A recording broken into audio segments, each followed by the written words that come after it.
माध्यम से आपको शिक्षा मित्रों का जीवन परिचय बताने जा रहे हैं, जिसमें 1986 से लेके जो शिक्षा विभाग में शासनादेश जारी हुए, जो शिक्षा नीति आई उससे लेकर और 2017 जब तक शिक्षा मित्रों का समायोजन निरस्त हुआ है तब तक का जीवन परिचय आपको एक एक बिंदुवार आपको बताएंगे। अगर आप शिक्षा मित्र हैं तो आपको इस जीवन परिचय को ज़रूर देखना चाहिए, ये याद होना चाहिए। आपसे एक निवेदन और है कि आप इस वीडियो को पूरा देखें और इस चैनल को सब्सक्राइब अवश्य कर लें और वीडियो को लाइक भी करें, क्योंकि आगे जो भी वीडियो शिक्षा मित्रों से संबंधित होगी आपको मिल सकेगी। तो इससे पहले कुछ तथ्यों को भी जानना ज़रूरी है। जैसे इस पेज नंबर 1 पर लिखा है कि शिक्षा मित्रों का जो शुभारंभ हुआ था उससे पहले 1986 की राष्ट्रीय शिक्षा नीति लागू थी। उसका उद्देश्य था सभी के लिए समान अवसर। विश्व बैंक भारत पर सामाजिक सेवाओं के लिए सब्सिडी खत्म करने की वकालत कर रहा था। इसी परिवेश में विश्व बैंक ने शिक्षा के सार्वभौमिकरण की नीति बनाई। 1989 में यूनेस्को व यूनिसेफ जैसी संस्थाओं को एशिया के देशों में इसको लागू करवाने की जिम्मेवारी सौंपी गई। जब यूनेस्को ने 5 मार्च 1990 को थाईलैंड के जोस्टीन शहर में एक सम्मेलन का आयोजन किया और ये सम्मेलन 5 दिन यानी 5 मार्च 1990 से 9 मार्च 1990 तक चला और सब देशों के सामने एजुकेशन फॉर ऑल का ड्राफ्ट रखा गया। एजुकेशन फॉर ऑल का ड्राफ्ट रखा गया। इसी बीच भारत में सर्व शिक्षा अभियान का शुभारंभ हुआ और सर्व शिक्षा अभियान का शुभारंभ होते ही अब अगले दूसरे पृष्ठ पर ले चलते हैं। हमारे संसद द्वारा पारित एक्ट संख्या 73/93 द्वारा NCTE राष्ट्रीय अध्यापक शिक्षा परिषद का गठन किया गया। इसके गठन के पीछे उद्देश्य को समझने के लिए उन शासनादेशों का अध्ययन करना भी जरूरी है और 17 अगस्त 1995 को राष्ट्रीय अध्यापक शिक्षा परिषद का गठन किया गया। इसमें उत्तर प्रदेश शासन के प्रमुख सचिव आलोक रंजन द्वारा 11 अगस्त 1997 को शासनादेश संख्या 2657/5/97/127/97 के द्वारा राज्य में चल रहे BTC के प्रशिक्षण संस्थानों की मान्यता रद्द कर दी गई, जिसमें BTC की संख्या को कुछ समय के लिए नियंत्रित किया जा सके। अब अगले पृष्ठ 3 पर ले चलते हैं। उधर 1999 में विश्व बैंक की शिक्षा के सार्वभौमिकरण की योजना को पूरे देश में लागू कर दिया गया। अलग अलग राज्यों में अलग अलग नामों से, जैसे उत्तर प्रदेश उत्तराखंड में शिक्षा मित्र, बिहार में नियोजित शिक्षक, मध्य प्रदेश में अतिथि शिक्षक और हिमाचल प्रदेश में पैरा टीचर आदि रखे गए। ये सब सर्व शिक्षा अभियान के तहत हुआ और उत्तर प्रदेश में शिक्षा मित्र योजना का पहला शासनादेश 26 मई 1999 को जारी किया गया, जिसकी शासनादेश संख्या 2604/15/5/99/282/98 है। इस शासनादेश की मुख्य बातें क्या थीं? इस शासनादेश जो शिक्षा मित्रों को भर्ती करने के लिए जारी किया, इसकी मुख्य बातें थीं। इस शासनादेश में लिखा गया था कि इस शासनादेश में राज्यपाल की अनुमति शामिल है। छात्र शिक्षक अनुपात 1:40 के सापेक्ष शिक्षा मित्रों को नियुक्त किया गया है। ग्राम पंचायतों को अधिकार, और इसी दिन सरकार अर्थात ये शासनादेश जारी होने के बाद एक दूसरा शासनादेश और जारी करती है। ये 26 मई 1999 को ही जारी किया जाता है, जबकि मूल शासनादेश अलग था। इस शासनादेश में जो लिखा है, इसकी शासनादेश संख्या है 2605/15/599 44/99। इसमें इस योजना के संचालन हेतु जिला स्तर पर एक समिति का गठन किया गया, जिसका अध्यक्ष जिला अधिकारी, पेज नंबर 4 पे, जिला बेसिक शिक्षा अधिकारी को सदस्य नामित, सचिव लेखा अधिकारी, कार्यालय जिला बेसिक शिक्षा अधिकारी को सदस्य, जिला पंचायत राज अधिकारी को सदस्य बनाया गया।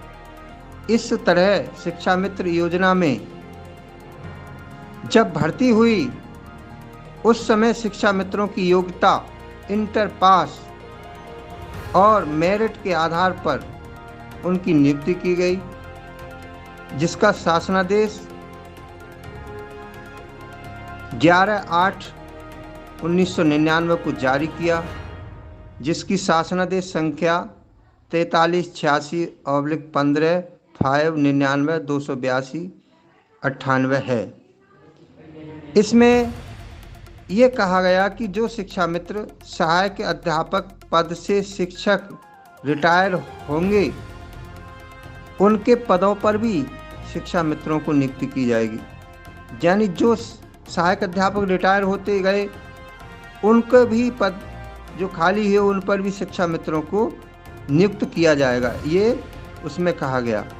अर्थात अध्यापकों के सापेक्ष इनकी नियुक्ति की गई। इसके बाद उत्तर प्रदेश सरकार को ये डर सताने लगा कि कहीं शिक्षा मित्र भविष्य में नियमित होने की तो मांग नहीं उठाने लगेंगे।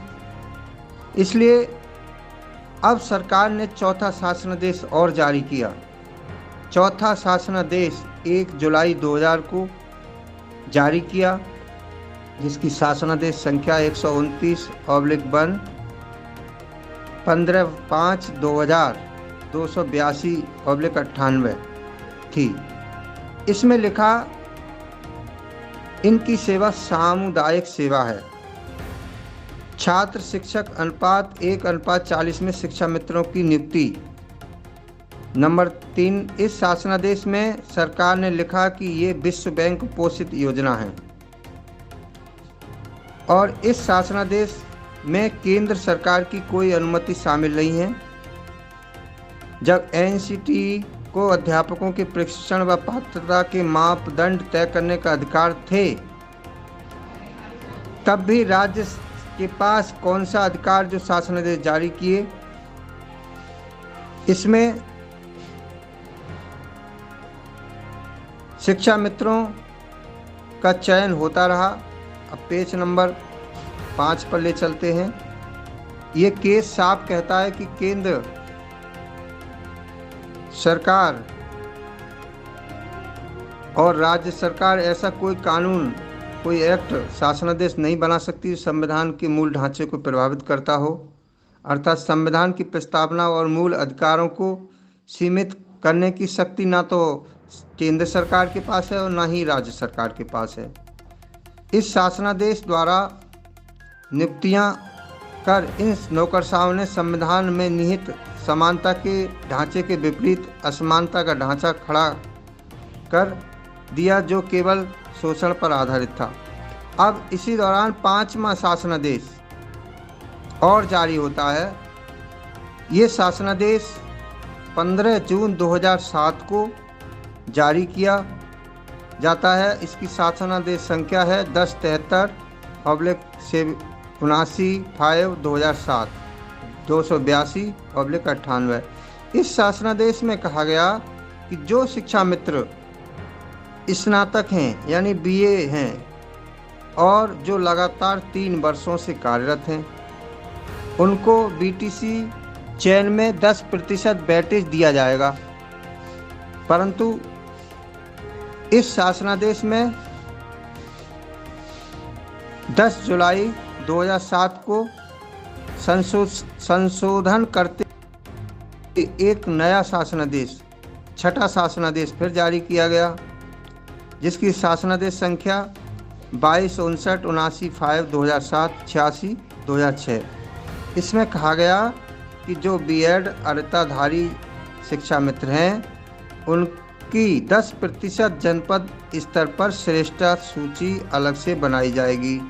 विशिष्ट बीटीसी में वेटेज मिलने से काफ़ी बीएडधारी शिक्षा मित्र सहायक अध्यापक बन गए।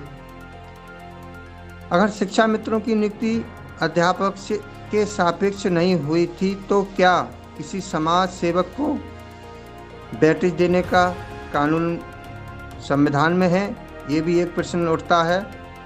इस शासनादेश के खिलाफ कुछ अभ्यर्थी हाईकोर्ट चले गए, क्योंकि उन्होंने उसमें कहा कि 11 माह के मानदेय पर कार्य कर रहा शिक्षा मित्र, जब शासनादेश में कहा गया कि 3 वर्षों की लगातार सेवा होनी चाहिए, लेकिन 7वां शासनादेश माननीय हाईकोर्ट ने इस पर एक बहुत अच्छा फैसला सुनाया था।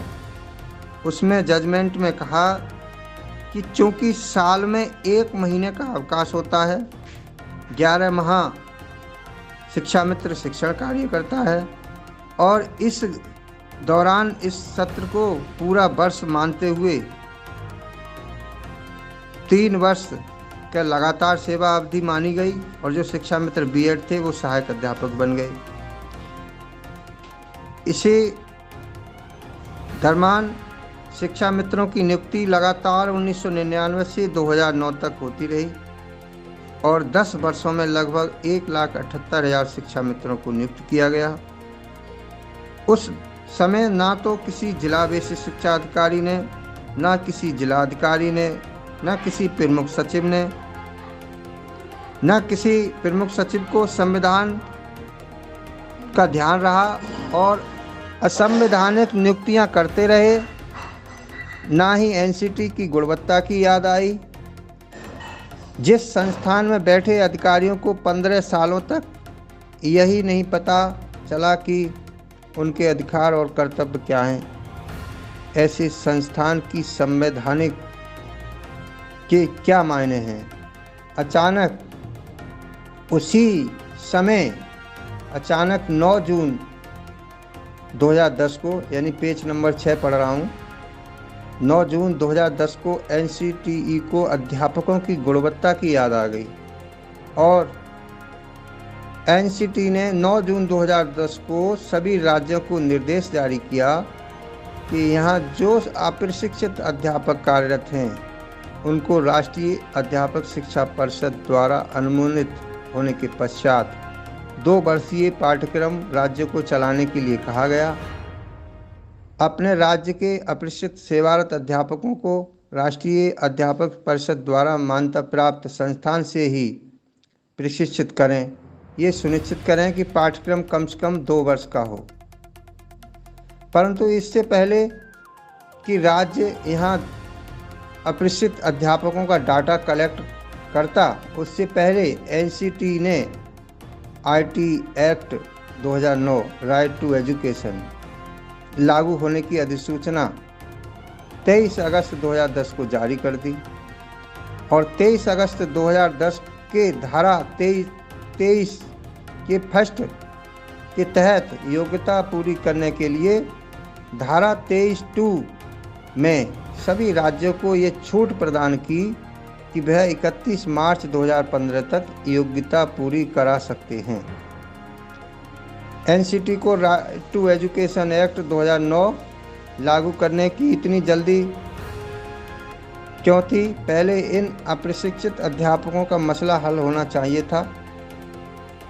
इसने एक कन्फ्यूजन क्रिएट कर दिया। उत्तर प्रदेश राज्य सरकार ने भी एनसीटी के 9 जून के पत्र के जवाब में 3 जनवरी 2011 को एक पत्र एनसीटी के पास 1,24,000 स्नातक उत्तीर्ण शिक्षा मित्रों को अनट्रेंड टीचर मानते हुए अपने पूर्व प्रपोजल के आधार पर सेवारत प्रशिक्षण की अनुमति के लिए पत्र भेजा। यहाँ इन नौकरशाहों ने जो शासन में बैठे थे संख्या गलत भेजी, जबकि संख्या ज़्यादा थी। पता चलता है कि 11 जुलाई 2011 के इस शासनादेश में, जिसकी शासनादेश संख्या 2209/79/5/2011 2082/98, उसमें लिखा है कि जो शिक्षा में 4 सितंबर 2001 से पहले नियुक्त हुए थे, यानी 4 सितंबर 2001 से पहले नियुक्त हुए थे, उनके चयन को वरीयता प्रदान नहीं की जाएगी और राज्य सरकार द्वारा ये सुनिश्चित किया जाएगा कि अग्रेतर अप्रशिक्षित शिक्षकों को किसी भी दशा में भर्ती नहीं किया जाएगा। ऐसा भेदभाव क्यों किया? खैर, एनसीटी ने भी राज्य सरकार के 3 जनवरी 2011 के पत्र के आधार पर 1,24,000 शिक्षा मित्रों को अनट्रेंड टीचर मानते हुए 2 वर्षीय दूरस्थ बीटीसी करने की अनुमति राज्य सरकार को प्रदान कर दी। पेज नंबर 7 पढ़ रहा हूँ। इसका शासनादेश एनसीटी ने 14 जनवरी 2011 को जारी किया, जिसकी शासनादेश संख्या F617/2010 NCT-NS शासनादेश थी। कुछ अभ्यर्थी एनसीटी के जारी इस शासनादेश के खिलाफ भी हाईकोर्ट चले गए, जिसकी याचिका संख्या 28,004/2011 थी। इनका ये कहना था कि एनसीटी ने शिक्षा मित्रों को जो प्रशिक्षण की अनुमति दी है यह असंवैधानिक है, इस पर रोक लगाई जाए, जिस पर हाईकोर्ट की सिंगल बेंच ने 18 मई 2011 को प्रशिक्षण कराने पर रोक लगा दी और स्टे दे दिया। राज्य सरकार ने इस स्टे के खिलाफ डबल बेंच में केस फाइल किया, जिसकी याचिका संख्या थी 1032/2011 और डबल बेंच ने 30 मई 2011 को हाई कोर्ट के सिंगल बेंच के 18 मई 2011 के द्वारा प्रशिक्षण पर लगाई गई रोक को हटाते हुए प्रशिक्षण जारी रखने को कहा। लेकिन प्रशिक्षण का अंतिम फैसला इस याचिका 28004/2011 के अधीन रखा। 12 सितंबर 2015 को हाई कोर्ट की ट्रिपल बेंच ने याचिका संख्या 28,004/2011 पर अपना फैसला सुनाया और अप्रशिक्षित स्नातक शिक्षा मित्रों को अनट्रेंड टीचर मानते हुए दूरस्थ बीटीसी के प्रशिक्षण को वैध मानते हुए याचिकाकर्ता के सभी आरोपों को नकारते हुए याचिका को खारिज कर दिया।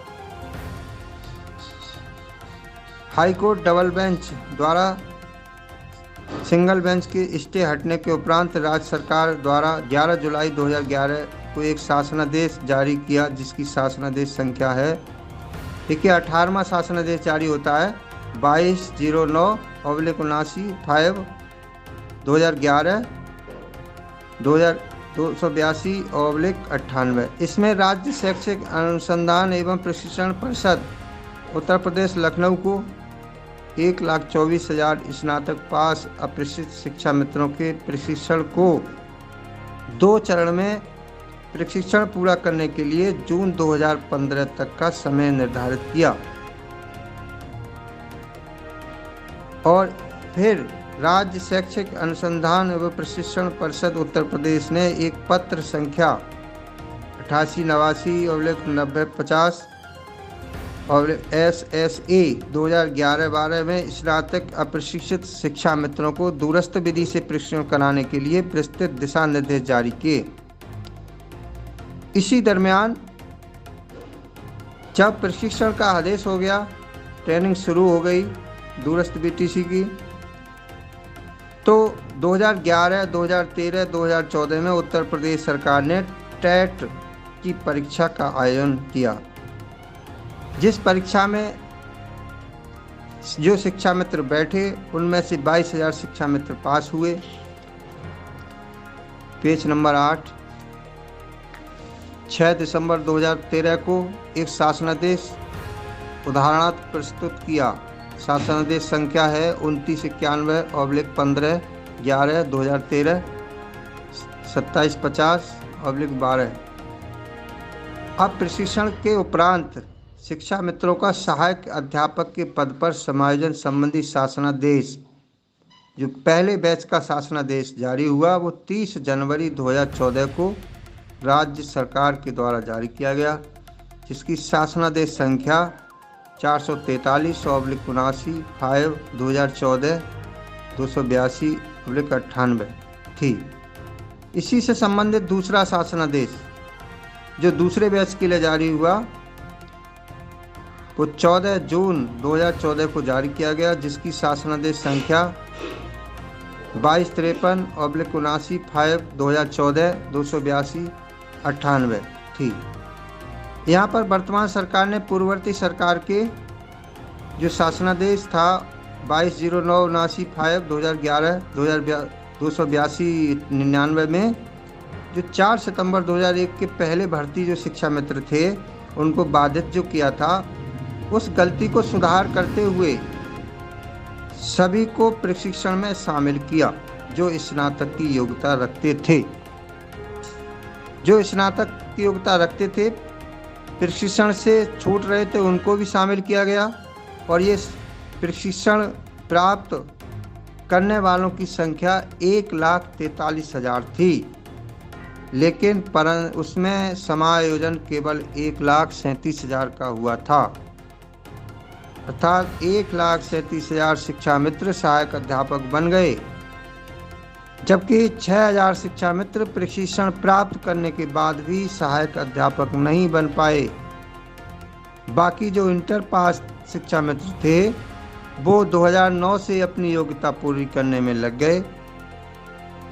अक्सर होता है शिक्षा मित्रों के समायोजन होने के उपरांत कुछ लोगों के पेट में दर्द हुआ कि आज 14 वर्ष तमाम लखनऊ दिल्ली धरना प्रदर्शन अपनी मांगें रखते रखते संगठन के माध्यम से तमाम शासनादेश जारी कराते कराते आज अपनी मेहनत का फल शिक्षा मित्रों को मिला। आज वो वेतन पाने लगे, 30,000 वेतन से शुरू हो गई सैलरी।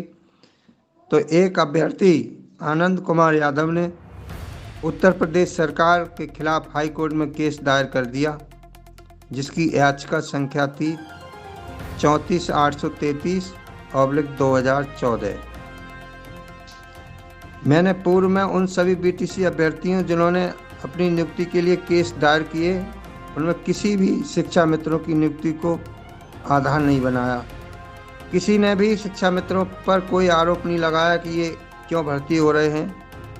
14 साल तक सेवा देते रहे और इस बीच शिक्षा मित्रों के खिलाफ आनंद कुमार यादव ने उत्तर प्रदेश सरकार के खिलाफ समायोजन को चैलेंज करते हुए याचिका डाली, जिसके सभी शासनादेश इसमें उपलब्ध मेरे पास हैं। किसी को चाहिए तो ले सकता है।